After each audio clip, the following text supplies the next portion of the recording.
Good morning everybody. मैं doctor Dheeraj Bakolia, professor political science, government Lohia college Churu. आज बात करेंगे बहुत ही महत्वपूर्ण अवधारणा लोकतंत्र। ये वीडियो बीए भाग प्रथम के साथ साथ एमए की कक्षाओं के लिए भी बेहद उपयोगी है।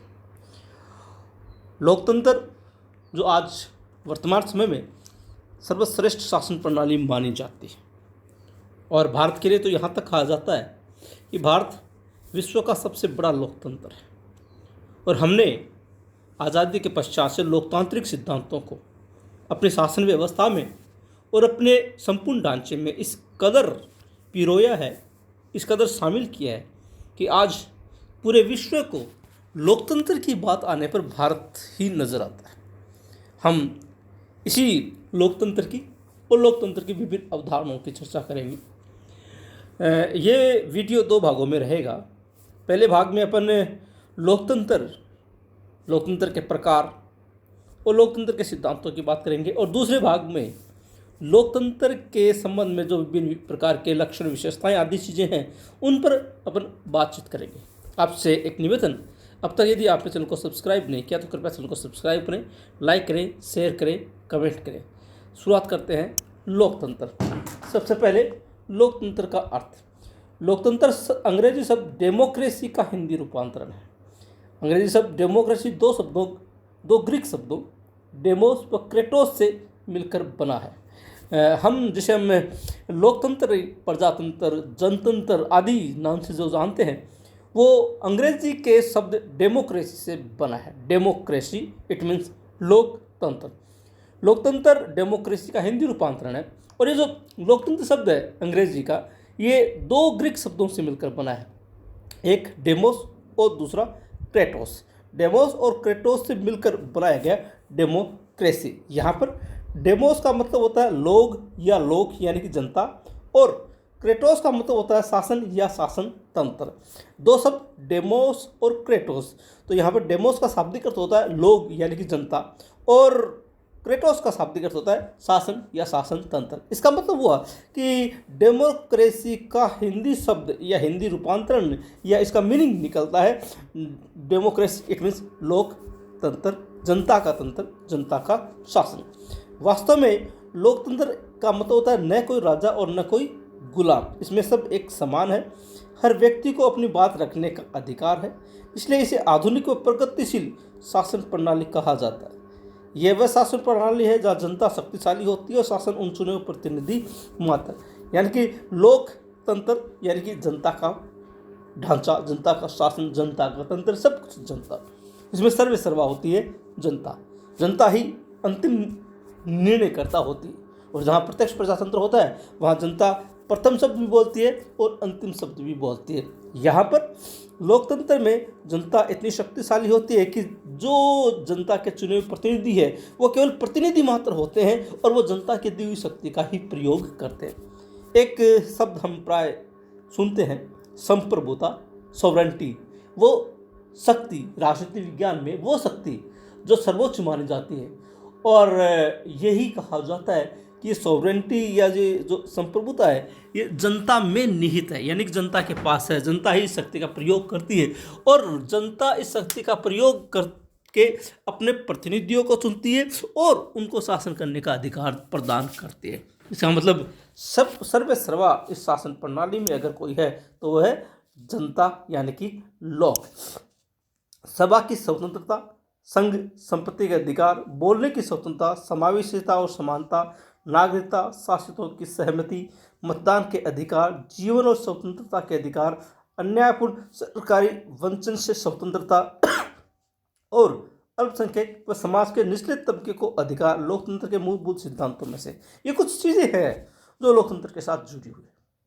जहाँ जिस शासन व्यवस्था में लोकतंत्र कायम होता है, लोकतांत्रिक शासन व्यवस्था होती है, वहाँ ये सब चीज़ें पाई जाती है। ये सब चीज़ें जनता को प्रदान की जाती है ताकि जनता इनका प्रयोग करके अपने व्यक्तित्व का विकास कर सके। जैसे सभा करने की स्वतंत्रता है, संघ बनाने की स्वतंत्रता, संपत्ति के अधिकार, बोलने की स्वतंत्रता, समावेशिता, समानता, नागरिकता, शासितों सहमति, मतदान, यानी ये सब चीज़ें ओवरऑल जो भी है ये सारी वो चीज़ें हैं जो लोकतंत्र में जनता को प्रदान की जाती है, और जनता बिना किसी भेदभाव के, बिना किसी दबाव के इन समस्त शक्तियों का, अधिकारों का, स्वतंत्रताओं का प्रयोग करती है। अगर अपन लोकतंत्र की परिभाषा बताएं तो सबसे सर्वलोकप्रिय परिभाषा पूर्व अमेरिकी राष्ट्रपति अब्राहम लिंकन की है, जिसमें वो कहते हैं कि लोकतंत्र जनता के लिए जनता द्वारा शासन होता है। इसमें अब्राहम लिंकन यही कहना चाहते हैं कि लोकतंत्र वो शासन प्रणाली है जहाँ पर सर्वे सर्वा जनता होती है। ये शासन व्यवस्था जनता की है, जनता के द्वारा भी है और जनता के लिए ही है, यानी कि इसमें और कुछ नहीं, सिर्फ और सिर्फ जनता है, लोक है, और वही इस शासन प्रणाली का आधार है। एक बाबा साहब डॉक्टर भीमराव अंबेडकर ने कहा था, लोकतंत्र का अर्थ है एक ऐसी जीवन पद्धति जिसमें समता, स्वतंत्रता और बंधुत्व सामाजिक जीवन के मूल सिद्धांत होते हैं। यानी कि यहाँ पर लोकतंत्र में मेन मुख्य जो चीज़ें होती है वो होती है समानता, स्वतंत्रता और बंधुता। इसी के ऊपर समाज का पूरा ढांचा केंद्रित होता है, निर्भर होता है। अगर ऐसी चीज़ें हैं तो वो शासन प्रणाली मानी जाती है लोकतंत्र। लोकतंत्र के प्रकार, मोटे तौर पर तो अपन लोकतंत्र के दो प्रकार मान के चलते हैं, प्रत्यक्ष और अप्रत्यक्ष। विश्व में प्रत्यक्ष लोकतंत्र का घर केवल और केवल स्विट्जरलैंड को कहा जाता है। बाकी सभी देशों में जहाँ पर लोकतंत्र है वहाँ अप्रत्यक्ष लोकतंत्र विद्यमान है। तो ये दो मौलिक रूप में विभाजन है लोकतंत्र के। लेकिन इसके अलावा और भी लोकतांत्रिक शासन व्यवस्थाएं हैं, हम उन्हीं की बात करेंगे। पहला है प्रत्यक्ष लोकतंत्र। जैसा कि नाम से ही सुस्पष्ट है, इस तरह के लोकतांत्रिक सत्ता में जनता किसी मसले पर सामूहिक रूप से निर्णय लेती है। इसे विशुद्ध लोकतंत्र भी कहा जाता है। इसमें सभी लोग निश्चित तिथि या रात में एक जगह एकत्रित होते हैं और समस्या के समाधान से जुड़े निर्णय लेते हैं। लेकिन आबादी अधिक होने पर वह सभी लोग कई मसलों पर तुरंत फैसला नहीं ले सकते हैं। ये इसकी सबसे बड़ी खामी है। प्रत्यक्ष लोकतंत्र को लोकतंत्र का सबसे पुराना रूप भी कहते हैं। एक बार थोड़ा सा अपन स्विस शासन व्यवस्था की बात करेंगे। स्विट्जरलैंड में कुल मिलाकर 23 कैंटन है। 23 कैंटन मतलब राज्य है। 23 कैंटन में दो तरह के राज्य हैं, एक पूरा राज्य, एक आधा राज्य। वहाँ की भाषा में बात करें तो एक पूर्ण कैंटन और अर्ध कैंटन। वहाँ पर 20 पूर्ण कैंटन है और 6 अर्ध कैंटन है। वहाँ एक पूर्ण कैंटन और 4 अर्ध कैंटन में प्रत्यक्ष लोकतंत्र विद्यमान है।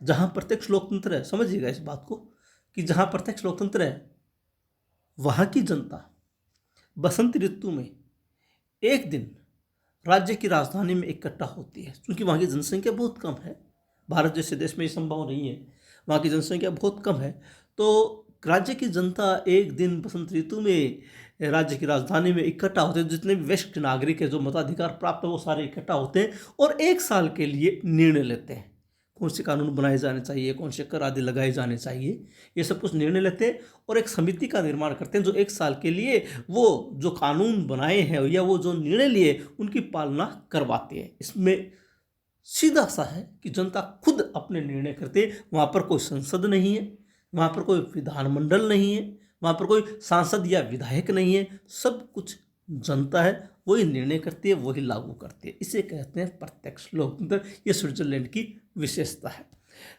एक उदाहरण हमें प्राचीन एथेंस में मिलता है। एथेंस के कई शहरों में प्रत्यक्ष लोकतंत्र अपनाया गया था, लेकिन इसमें एक थोड़ा सा अंतर यह था कि इस प्रत्यक्ष लोकतांत्रिक प्रणाली में केवल वयस्क पुरुषों को ही हिस्सा लेने दिया जाता है। और वयस्क पुरुष भी कौन से, जिन्होंने सैन्य प्रशिक्षण पूरा किया हो। प्राचीन एथेंस की बात करें, जैसे वर्तमान में स्विट्जरलैंड में मौजूद है, वहाँ पर तो सभी वयस्क नागरिक, चाहे वो स्त्री हो या पुरुष, वो भाग लेते हैं। लेकिन प्राचीन एथेंस में कुछ शहरों में इस सिस्टम को अपनाया गया था और उसकी शर्त यह थी कि इस प्रत्यक्ष लोकतांत्रिक प्रणाली में केवल वयस्क पुरुष भाग लेंगे और वही वयस्क पुरुष भाग लेंगे जिन्होंने सैन्य प्रशिक्षण पूरा किया। इसका मतलब हमें प्रत्यक्ष लोकतंत्र के कहीं ना कहीं प्रमाण मिलते हैं।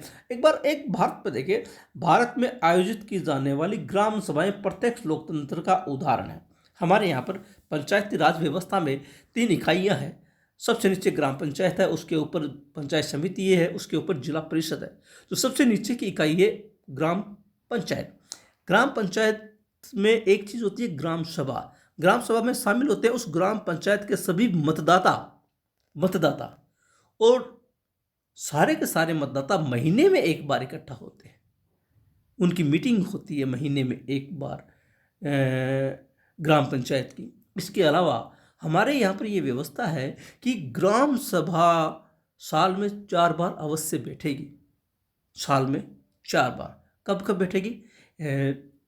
स्पष्ट रूप से हमने ये परंपराएं विकसित की, कुछ नियम भी बनाए, जैसे 1 मई मजदूर दिवस होता है, जैसे कि 26 जनवरी, जैसे कि 15 अगस्त और जैसे कि 2 अक्टूबर। ये हमने टेंटेटिव डेट निर्धारित कर रखी है। जरूरी नहीं है किसी डेट को, अगर कोई परिस्थिति आ जाती है तो इधर उधर भी हो सकती है डेट, लेकिन 26 जनवरी, 1 मई, 15 अगस्त और 2 अक्टूबर ग्राम सभा बुलाई जाती है। और इन ग्राम सभाओं में ग्राम पंचायत के सभी वरिष्ठ मतदाता उपस्थित होते हैं और क्या किया जाना चाहिए, कौन से कार्य किए जाना चाहिए, विकास के कार्य, उनके बारे में निर्णय लेते हैं। सरपंच इसका अध्यक्ष होता है। तो ये हमारे यहाँ पर भी प्रत्यक्ष लोकतंत्र का उदाहरण हमें देखने को मिलता है। दूसरा है अप्रत्यक्ष लोकतंत्र, जो कि वर्तमान में विश्व के सभी देशों में प्रचलित है। लोकतंत्र का यह प्रकार सबसे अधिक आधुनिक व लोकप्रिय है। इस प्रणाली में मतदाता एक निश्चित अवधि के लिए मतदान द्वारा अपने प्रतिनिधि का चुनाव करते हैं, जो शासन के लिए जिम्मेदार होते हैं। जैसे भारत में वर्तमान में लोकसभा के चुनाव प्रक्रिया चल रही है। 2 चरण संपन्न हो चुके हैं और आगामी समय में और भी जो 5 चरण बाकी है वो भी होंगे। ये हम 5 साल लगभग एक मानकर चलिए कि अगर सरकार को बहुमत प्राप्त हो जाता है तो वो 5 साल तक कार्य करती है। कि हम ये मानकर चलते हैं कि 5 साल तक के लिए हमने अपना जो अधिकार था वो अधिकार अपने प्रतिनिधियों को चुनकर उनको सौंप दिया कि अब आप 5 साल तक हमारे अधिकारों का प्रयोग करें। जो आपने वादे किए हैं कि हम 5 साल में ये काम करेंगे, ये काम करेंगे, ये काम करेंगे, जो आपने चुनाव घोषणा पत्र जारी किए उनके अनुसार आप कार्य करें। जनता चुनाव घोषणा पत्रों के आधार पर यह तय करती है कि कौन सी दल प्रणाली है जो हमारे लिए उचित है, कौन सा दल है जो हमारे लिए सही कार्य कर सकता है, उनको ये अधिकार सौंपती है। इसको कहते हैं अप्रत्यक्ष लोकतंत्र, यानी कि जनता खुद शासन नहीं करती, शासन करने के लिए अपने प्रतिनिधियों का चुनाव करती है। इस तरह के लोकतंत्र में सामान्य सभी वयस्कों को बिना किसी भेदभाव के मतदान का अधिकार दिया जाता है। इसे सार्वभौमिक वयस्क मताधिकार कहा जाता है। हमारे यहाँ पर सार्वजनिक वयस्क मताधिकार है। भारत में 18 वर्ष की आयु प्राप्त समस्त स्त्री पुरुषों को बिना किसी भेदभाव के अधिकार दिया गया है, चाहे वो किसी भी जाति धर्म आदि से हो, उससे कोई सरोकार नहीं है। सभी व्यक्ति को मताधिकार है ताकि वो इस मताधिकार के माध्यम से अपने प्रतिनिधियों का चुनाव कर सके और लोकतंत्र में भागीदारी निभा सके।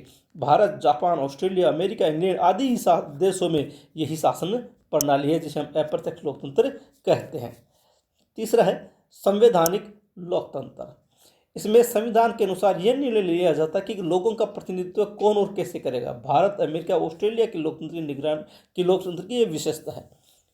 जिन देशों में संविधान प्रचलित है, लिखित संविधान, और जिन देशों की शासन प्रणाली पूरी की पूरी संविधान के अनुसार चलाई जाती है, जिन देशों में लोकतंत्र है और लिखित संविधान है, संविधान के अनुसार शासन होता है, उसको कहते हैं संवैधानिक लोकतंत्र। हम उस संविधान में ही ये तय कर देते हैं कि हमारी शासन प्रणाली क्या होगी, हमारा ढांचा क्या होगा, किस प्रकार से प्रतिनिधि चुने जाएंगे, किस प्रकार वो शासन करेंगे, किस प्रकार से वो कानून बनाएंगे, उनका कार्यकाल क्या होगा, सब कुछ तय संविधान के अनुसार होता है। इसे कहते हैं संवैधानिक लोकतंत्र। दूसरे शब्दों हम इसे कह सकते हैं संविधानवाद। जिस राज्य की शासन प्रणाली संविधान के अनुसार चलाई जाती है उसको संविधानवाद कहा जाता है। तो ये लोकतंत्र का एक प्रकार है जहाँ लोकतांत्रिक ढांचा होता है और उसका शासन लोकतंत्र के संविधान के अनुसार चलाया जाता है। अगला है निगरानी लोकतंत्र। ये एक नई चीज चली है, निगरानी लोकतंत्र। राजनीतिक वैज्ञानिक जॉन कीन का सुझाव है कि लोकतंत्र का एक नया रूप विकसित हो रहा है। इसमें सार्वजनिक और निजी एजेंसियां, आयोग और नियामक तंत्रों की एक विशाल उपशाखा द्वारा सरकार की लगातार निगरानी की जाती है। यानी ऐसी प्रणाली एक ऐसा ढांचा विकसित हो रहा है धीरे धीरे समय के साथ कि प्रत्येक लोकतांत्रिक शासन व्यवस्था में कुछ ऐसी चीज़ें होती है, जैसे ये चीज़ें प्राइवेट भी हो सकती है, सरकारी भी हो सकती है, आयोग भी हो सकती है, या इस प्रकार का कुछ सिस्टम हो सकता है जो सरकार के हर कार्य की निगरानी रखता है। जैसे हम एक छोटा सा एग्जांपल लें, भारत में एक पदाधिकारी है, नियंत्रक एवं महालेखा प्रेक्षक। वो इस बात का ध्यान रखता है कि सरकार किस प्रकार से धन खर्च करते है। ये निगरानी का एक तरीका है। हमारे यहाँ सुप्रीम कोर्ट भी ये देखता है कि सरकार उसी तरीके से कार्य कर रही है जिस तरीके में संविधान में लिखा गया है। ये निगरानी तंत्र है। अगर वो इससे बाहर जाती है तो उसको रोकती है। तो ये जो चीज़ें विकसित हो रही है इसको कहते हैं निगरानी लोकतंत्र। इसका एक एग्जाम्पल देखिए भारत में कि कृषि कानूनों का किसानों के समूह द्वारा विरोध किए जाने बाद इसे सरकार द्वारा वापस लिया जाना। ये सरकार ने जो कार्य किया वो कार्य उचित नहीं लगा। विभिन्न लोगों ने, एजेंसियों ने इसका विरोध किया और विरोध का परिणाम ये निकला कि अंततः सरकार को उसके आगे झुकना पड़ा और अपना ये निर्णय वापस लेना पड़ा। इसे कहते हैं निगरानी लोकतंत्र। लोकतंत्र के सिद्धांत, कुछ मोटे मोटे जो सिद्धांत हैं उनको मोटे रूप में अपन देखेंगे। पहला, लोकतंत्र का पुरातन या उदारवादी सिद्धांत।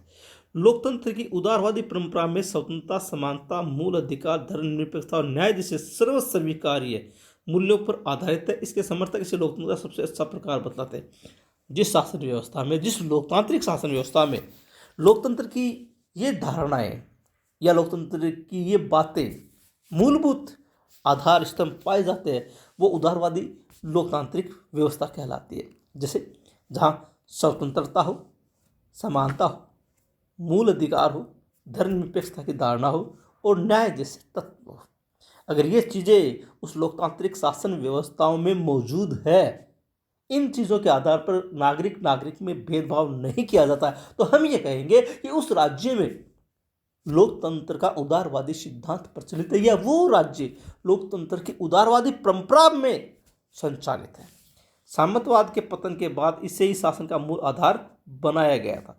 मैकफर्सन के अनुसार यूरोप में लोकतांत्रिक व्यवस्था के आने से पहले इनसे जुड़े मूल्यों का विकास हो गया, बाद में उदारवादी मूल्य लोकतंत्र में बदल गए।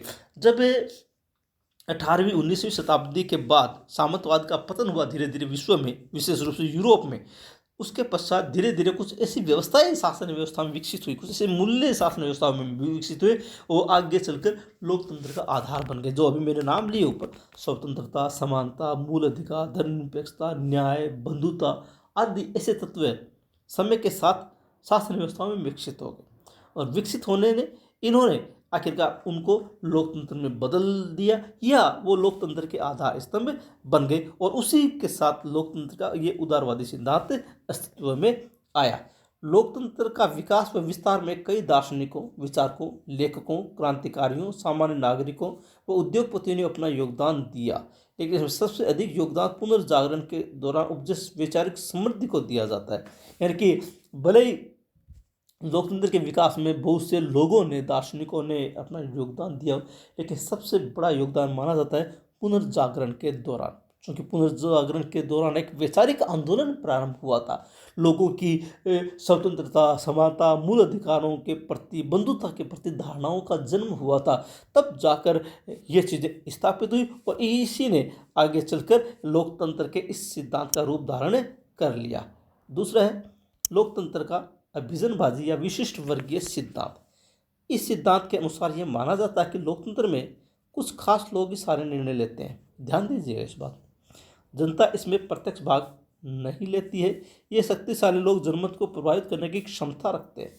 इसलिए लोकतंत्र कुछ खास लोगों के समूह यानी कि एलिट का शासन तंत्र है, क्योंकि इसमें एक छोटे से समूह या गुट का शासन पर नियंत्रण होता है, इसलिए इसे गुट तंत्र भी कहते हैं।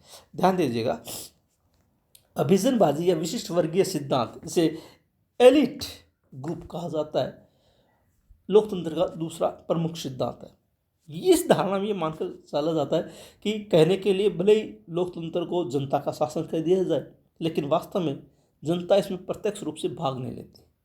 वो 5 साल में, कहीं कहीं 4 साल में, जैसा कि व्यवस्थाएं हैं, एक बार अपने मताधिकार का प्रयोग करती है और अपने प्रतिनिधियों को चुन देती है। उनका काम खत्म हो जाता है। अब प्रतिनिधि उनकी शक्ति का प्रयोग करते हैं, वो क्या करते हैं क्या नहीं करते हैं ये उनका व्यक्तित्व निर्भर करता है। जो जैसे कि अभी मैंने आपको एग्जांपल दिया कि भारत सरकार ने कृषि कानून बनाए, वापस लेना पड़ा। इसका मतलब ये निकलता है कि जनता ने उनको ये अधिकार तो दिया नहीं था, फिर आखिर वापस क्यों लेना पड़ा। इसका मतलब ये है कि एक बार चुने जाने के बाद जनता के पास कुछ नहीं होता, फिर क्या होता है। और चुने कौन जाते हैं? सरकार में, शासन व्यवस्था में विभिन्न महत्वपूर्ण पदों पर जो खास व्यक्ति होते हैं केवल वही चुने जाते हैं। आम व्यक्ति की इतनी हैसियत भी नहीं होती वो चुनाव लड़ सके। आम व्यक्ति इतना शक्तिशाली भी नहीं होता कि चुनाव में इतना धन बल का प्रयोग कर सके। आम व्यक्ति इस कदर भी नहीं होता कि वो अपनी लोकप्रियता के माध्यम से वहाँ एलिट समूह में यानी कि शासन व्यवस्था में स्थान ग्रहण कर ले। इसलिए होता क्या है कि जो समाज के ऊंचे तबके के जो लोग होते हैं, जो खास लोग होते हैं, जो प्रभावशाली लोग होते हैं, वही चुनाव लड़ते हैं, वही चुनाव जीतते हैं। फिर वही शासन तंत्र में यानी कि मंत्री पदों पर काबिज होते हैं, वही निर्णय करते हैं, वही शासन को चलाते हैं। और ये चीज़ें सब धीरे धीरे समय के साथ चलती रहती है, पीढ़ी दर पीढ़ी चलती रहती है। एक एलिट ग्रुप गया, दूसरा एलिट ग्रुप आएगा। एक एलिट वर्ग के सदस्य समय के साथ हाशिए पर चला, दूसरा जैसे भारतीय जनता पार्टी में देखिए कोई समय था जब अटल बिहारी वाजपेयी, लाल कृष्ण आडवाणी, मुरली मनोहर जोशी, यशवंत सिन्हा, जसवंत सिंह जैसे नामी लोग हुआ करते थे। आज आप उनको नहीं देख पाएंगे, आज उनका स्थान दूसरे व्यक्तियों ने ले लिया। तो ये सब एक श्रृंखला है, यूँ मान लीजिए, लगातार अनवरत रूप से ये चलता रहता है। एलिट तंत्र में पुराने लोग हटते रहते हैं, नए लोग आते रहते हैं, लेकिन है सारा का सारा शासन जो है कुछ खास लोगों का शासन है, जिसे हम एलिट कहते हैं। इसको चूंकि कुछ खास लोगों तक शक्ति सीमित रहते हैं, इसलिए इसको गुटतंत्र भी कहा जाता है। एरिस्टोक्रेसी, जिसका ग्रीक में मतलब बेहतरीन लोगों की सरकार है, इस स्वरूप में कुछ लोग अपनी पूरी जिंदगी नेता बनाने की तैयारी करते हैं। इन पर गणतंत्र को चलाने की जिम्मेदारी होती है ताकि ये लोग समाज के लिए बुद्धिपूर्णता फैसले ले सके। एरिस्टोक्रेसी कहा जाता है इस अभिजनबाजी को या अभिजन के सिद्धांत को। ये अभिजात वर्ग का शासन होता है, यानी जो उच्च वर्ग का है उनका शासन होता है, और वो पूरी जिंदगी यही काम करते हैं, अपनी पूरी जिंदगी नेता बनने में लगा देते हैं, और नेता बनने के पश्चात शासन को चलाने की जिम्मेदारी अपने कंधों पर ले लेते हैं, और शासन तंत्र का सारा का सारा सिस्टम इन्हीं के ऊपर चलता है। लोकतंत्र का बहुलवादी सिद्धांत, ये समाज में एक छोटे से समूह तक सीमित करने के बदले उसे प्रसारित और विकेंद्रित कर देता है।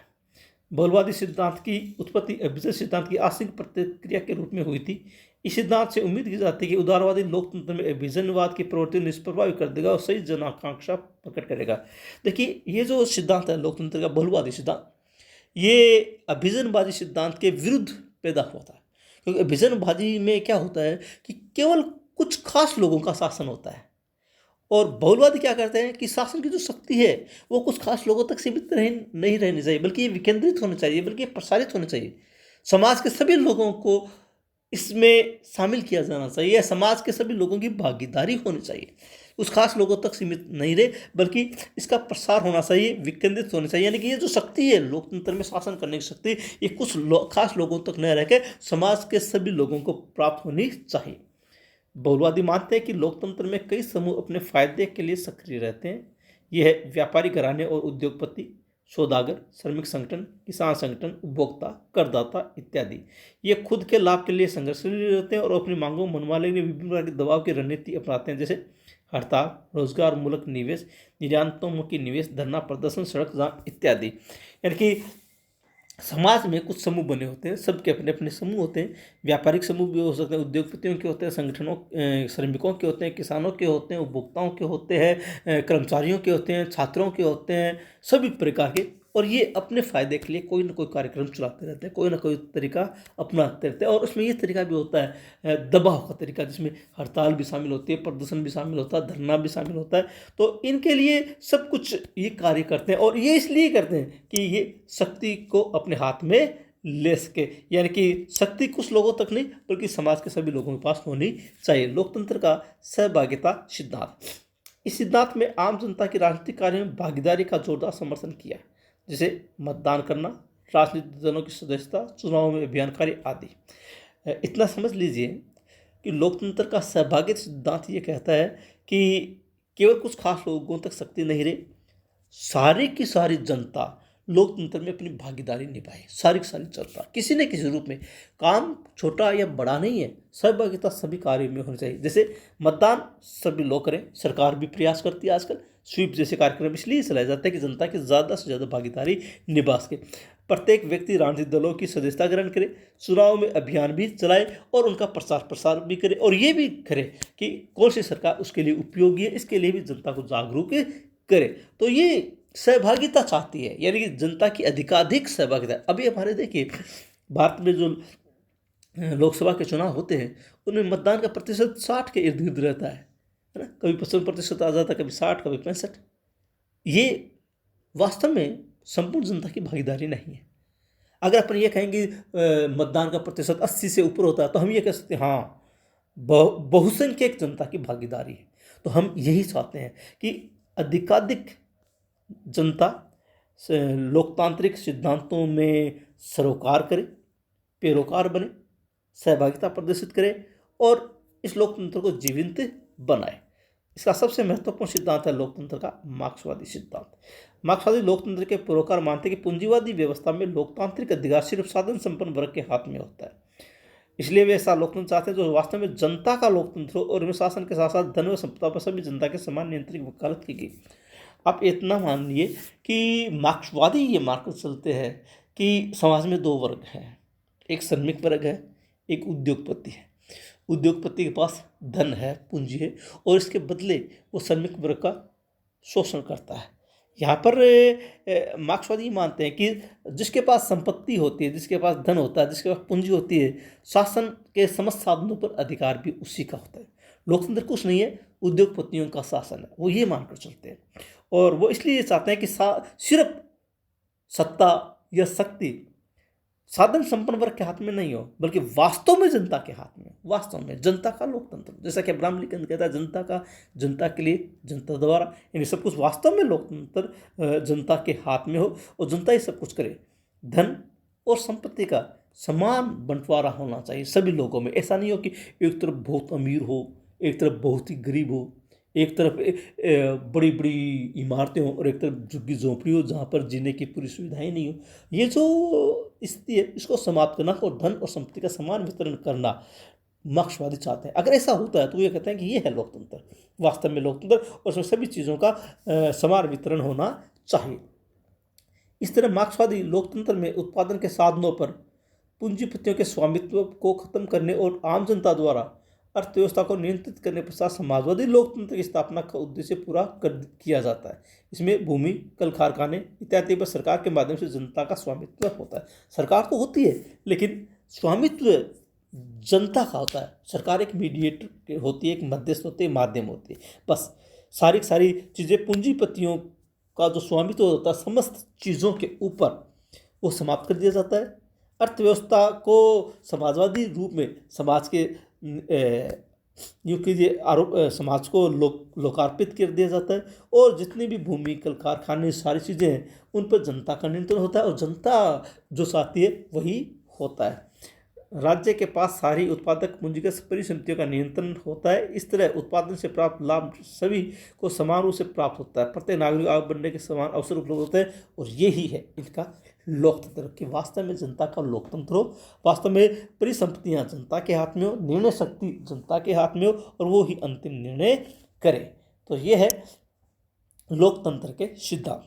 आज के वीडियो में अपने बात की लोकतंत्र के प्रकार और लोकतंत्र के सिद्धांतों की। आशा है आपको वीडियो पसंद आया होगा। कहीं पर कोई कन्फ्यूजन हो तो आप कमेंट बॉक्स में जाकर लिखें। अगले वीडियो में इसके अगले चरण को अपन प्रस्तुत करेंगे। पुनः निवेदन, यदि अब तक आपने चैनल को सब्सक्राइब नहीं किया तो कृपया चैनल को सब्सक्राइब करें, लाइक करें, शेयर करें, कमेंट करें। मिलते हैं अगले वीडियो में, तब तक के लिए धन्यवाद।